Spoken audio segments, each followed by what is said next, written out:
Salut les gens. Je vais pas mentir, cette vidéo était pas du tout prévue. La vérité, j'avais même pas prévu de filmer aujourd'hui. Ça va être vraiment à chaud et ça va être une vidéo vraiment où je ne vais pas spécialement faire de montage parce que je vais vous expliquer un petit peu ma manière de penser. Mais j'avais vraiment envie de faire cette vidéo très spontanée. Normalement ce soir, donc on est dimanche et je devais sortir la vidéo de mon voyage à Aix-les-Bains. Si jamais vous me suivez sur Instagram, vous savez que le week-end dernier j'ai été retrouver une copine et donc j'ai filmé un weekly vlog comme je fais souvent et je voulais vous le partager ce soir. Mais au vu de l'actualité récente, j'avais vraiment envie de m'exprimer et en plus je me suis dit que ça me laisserait plus de temps pour m'appliquer sur la prochaine vidéo du coup dimanche prochain qui sera beaucoup plus fun et sympa à regarder que celle-ci je suppose. Si vous suivez un petit peu l'actualité, ne serait-ce que sur les réseaux sociaux, vous n'avez sûrement pas loupé la cérémonie des Césars qui s'est déroulée vendredi soir du coup dernier à l'heure où vous regardez cette vidéo, puisque là on est samedi donc on est le lendemain. Et je vais poster cette vidéo du coup le dimanche qui suit directement. La cérémonie des Césars, c'est une cérémonie qui remet des prix à tout le milieu du cinéma, meilleur réalisateur, meilleur film de l'année. C'est voilà tout simplement une récompense qui est très importante dans ce milieu et c'est un peu le Graal de recevoir un César quand tu rêves et que tu fais du cinéma. Clairement. Tous les ans, cette cérémonie est dirigée par une personnalité qui fait un petit peu le maître de cérémonie. Et cette année, pour la 45e édition, c'était Florence Foresti qui était aux commandes du coup de la cérémonie. Cette cérémonie s'est déroulée à Paris hier soir et on est le lendemain midi. Pour vous dire à quel point c'est une réaction à chaud, mais je trouve ça même important, c'est même pas le mot en fait, pour dire à quel point c'est important de parler de ces sujets-là. Pour vous remettre dans le contexte, si jamais il y en a certains qui sont passés à côté de cette information, et c'est absolument pas un jugement parce que c'est vrai qu'il y a énormément d'informations qui circulent tous les jours partout et qu'on peut passer à côté d'une information comme ça, et c'est aussi pour cette raison que je souhaitais faire une vidéo YouTube parce que je trouve que nos plateformes et nos réseaux sociaux en tant que personnes qui postons du contenu sur internet, c'est aussi de s'exprimer sur des sujets importants de la société. Et je rigole mais c'est absolument nerveux, je suis vraiment très énervée, mais j'ai la haine si vous saviez. Donc à cette cérémonie des Césars, pourquoi elle a fait tant polémique? Parce qu'il y a un réalisateur franco-polonais qui s'appelle Roman Polanski, je ne sais pas et je m'en fous. Cette personne est donc un violeur qui abuse sexuellement de femmes, de mineurs à plusieurs reprises, bien évidemment pas qu'une seule fois. Certaines de ces victimes se sont exprimées et il y en a encore qu'on ne connaît sûrement pas parce que évidemment ce n'est pas simple de parler et d'accuser quelqu'un qui est médiatisé, qui est connu dans le monde entier, je sais pas, mais qui a une grosse notoriété, ce n'est pas facile. Voilà, pour vous dresser un peu le portrait, je pense que en fait ça suffit.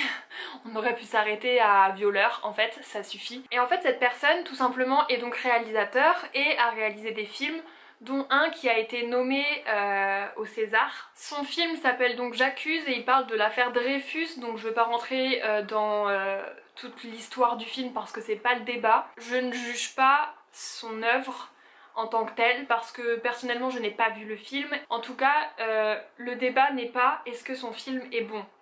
Le débat est est-ce que c'est humain, est-ce que c'est normal de mettre en avant le film d'un réalisateur aussi dégueulasse.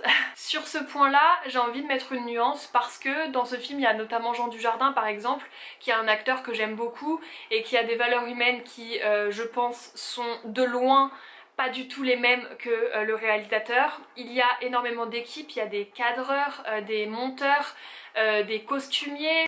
Une équipe de film ne s'arrête pas au réalisateur et donc tous ces gens qui sont autour de ce film n'ont pas forcément de lien avec cette personne et méritent elle peut-être d'être récompensée. Je dis peut-être parce que je ne connais pas tous les gens qui font partie de l'équipe du film et donc je ne sais pas quels sont leurs liens avec cette personne, mais en tout cas je garde un œil objectif sur le fait qu'une équipe de film ne doit pas être pénalisée parce que une personne dans l'équipe qui a malheureusement un rôle assez important dans la réalisation du film puisque c'est le réalisateur lui-même ne devrait pas forcément être associée. Et donc je dirais que ce qui est relativement acceptable c'est que ce film soit nommé dans des catégories, par exemple pour meilleurs acteurs, je ne sais pas. Des choses comme ça, je conçois que ce soit nommé parce que à l'intérieur il y a des gens qui ne sont pas reliés à cette personne. Mais le problème majeur, et ce sur quoi je veux m'exprimer, c'est que ce film a été nommé dans la catégorie du meilleur réalisateur.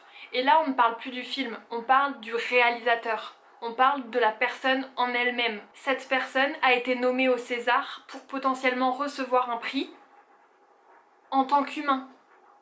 En tant qu'artiste, certes, mais ça englobe sa personnalité, ça englobe ses actions en fait. Je sais que sur les réseaux sociaux, j'ai vu plusieurs fois passer des messages comme quoi on devrait dissocier un artiste de son œuvre.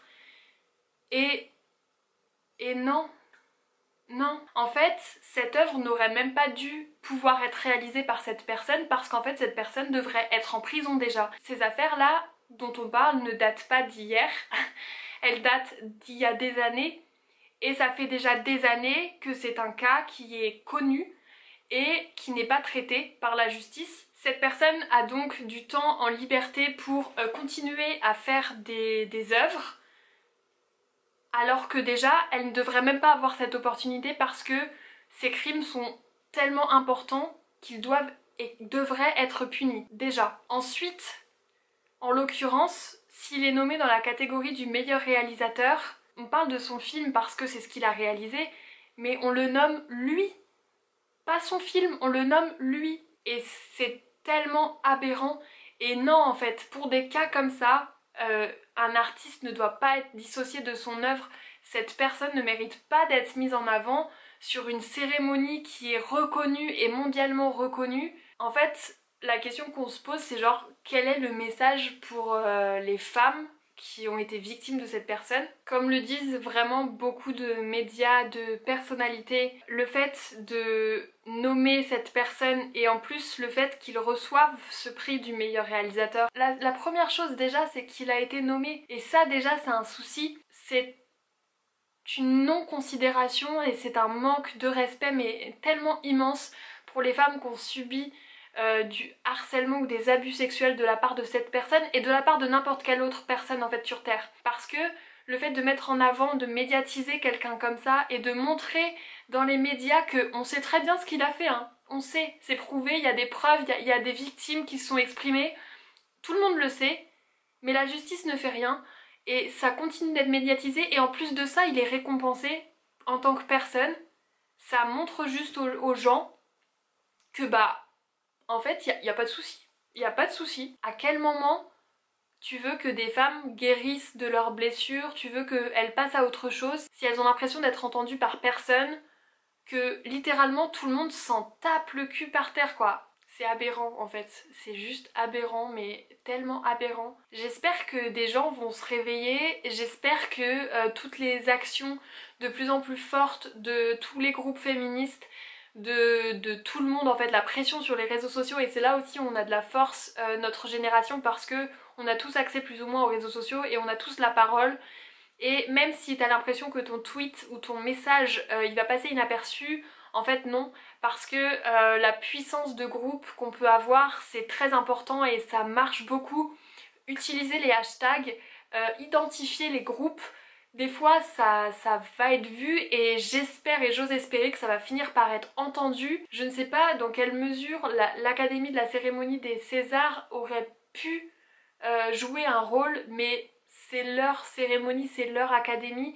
Je ne crois pas et je suis persuadée qu'ils avaient un rôle à jouer et qu'ils ne l'ont pas fait et c'est grave et j'espère juste en fait que si on ouvre tous un peu notre gueule, l'année prochaine ça se reproduira plus parce qu'ils se seront pris une vague dans la gueule en fait et c'est important de faire du bruit et d'oser parler et d'ouvrir sa bouche parce que même si personnellement je n'ai pas été victime d'abus sexuels et d'agressions sexuelles et je croise les doigts et je touche du bois, pour l'instant ça ne m'est pas arrivé, mais franchement je donne peu cher de ma tête parce que voilà, personne ne dit rien et c'est normal. Je tiens quand même aussi à dire que j'ai regardé une grosse partie de la cérémonie et j'ai entendu les discours de Florence Foresti et en fait c'est la seule lueur d'espoir qu'il y a dans cette cérémonie, elle et les actrices qui se sont levées et qui sont parties de la cérémonie en plein milieu après l'annonce de la victoire de Roman Polanski. C'est les seules choses positives qui se sont passées, parce que en fait c'est rassurant de voir qu'il y a des femmes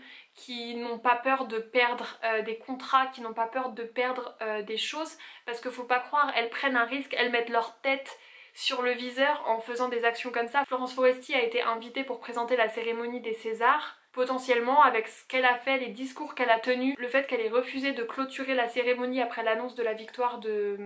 Elle met sa tête sur le viseur et elle peut potentiellement perdre des contrats, elle peut potentiellement perdre de l'argent, elle peut potentiellement se faire lyncher partout sur les réseaux sociaux.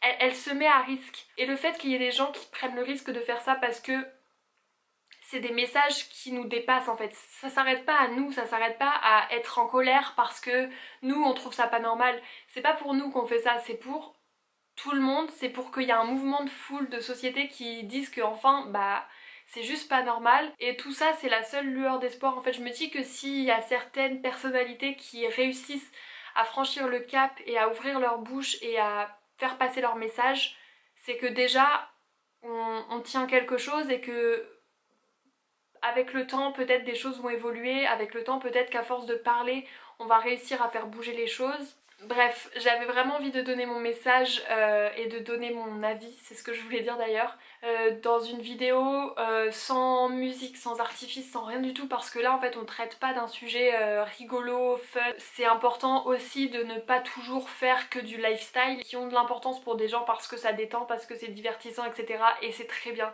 et c'est super. Mais c'est important quand on a aussi quelque chose à dire et qu'on a une plateforme ou je sais pas, ne serait-ce qu'une petite audience, de donner nos opinions sur des sujets qui sont bien plus importants que tout le reste. Et voilà, et si vous avez ne serait-ce qu'un compte Instagram de 100 followers, ne serait-ce qu'un compte Twitter et que vous êtes aussi révolté par la situation, ne serait-ce qu'un tweet, ça apporte toujours une force en plus, une voix en plus, et qu'enfin des gens qui auraient vraiment la possibilité de faire quelque chose comme pour cette cérémonie, l'Académie des Césars, mais le gouvernement, la justice, l'État, n'importe quoi en fait, n'importe qui, les patrons d'entreprise, les directeurs d'école, enfin tout, que tous ces gens en fait prennent leurs responsabilités et comprennent que c'est un sujet sérieux et qu'il faut arrêter de déconner et de passer comme ça, comme si on avait autre chose de plus important à régler en fait. Ça fait partie des choses les plus importantes à régler. Bref, j'ai plus de batterie sur ma caméra et je pense que j'ai dit à peu près tout ce que j'avais à dire. J'espère que cette vidéo ne vous a pas plu et j'espère que vraiment ces messages pourront faire tilt dans la tête de quelques personnes et que si jamais elles hésitaient à dire quelque chose, qu'elles parlent. Je sais qu'il y a des numéros ou des sites ou des associations qui prennent en charge et qui accompagnent les femmes qui sont victimes d'abus sexuels ou d'agressions sexuelles. Je vous mettrai des sites et des liens ou des numéros dans la barre d'infos si j'en trouve. Et merci à Florence Foresti et toutes les personnes qui ont osé ouvrir leur bouche pendant cette cérémonie. Et j'espère que c'est la dernière qui se passe comme ça, clairement. Prenez soin de vous, faites attention et c'est pas être parano que de faire plus attention parce qu'on est une femme. Faites vraiment attention à vous parce qu'il y en a partout et voilà, et c'est dramatique et j'espère vraiment sincèrement du fond du cœur que ça a un problème qui va se régler vite. Je vous souhaite une bonne soirée, une bonne fin de week-end et voilà.